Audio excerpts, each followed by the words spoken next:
ನಮಸ್ಕಾರ ಗುರು ಹೊರೆಯವರೇ, ನಾನಿವತ್ತು ಎಲ್ಲಿ ಹೋಗ್ತಾ ಇದ್ದೀನಿ ಅಂತಂದ್ರೆ ಸೇಮ್ ಚಿಕ್ಕಮಂಗ್ಳೂರ್ ಫೀಲ್ ಬರುವಂತಹ ಅದ್ಭುತವಾದ ಜಾಗಕ್ಕೆ ಕರ್ಕೊಂಡು ಹೋಗ್ತಾ ಇದ್ದೀನಿ. ಬನ್ನಿ ಮುಂದೆ ಹೇಳ್ತೀನಿ ಯಾವ ಊರು ಏನು ಎತ್ತ ಅಂತ.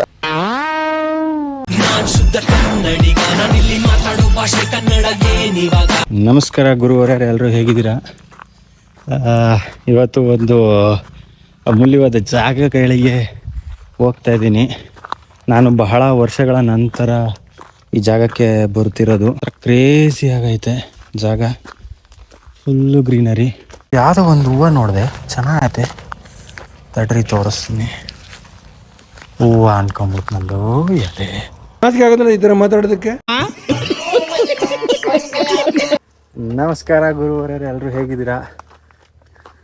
ಇನ್ನೇನು ನಿಯರ್ ಐತೆ, ಹತ್ತಿದ್ದೀನಿ. 70% ಹತ್ತಿದ್ದೀನಿ. ಇನ್ನೊಂದು ಸ್ವಲ್ಪ ಇದೆ. ಬನ್ನಿ ಹೋಗೋಣ, ನೋಡೋಣ. ಈಗ ಸ್ವಲ್ಪ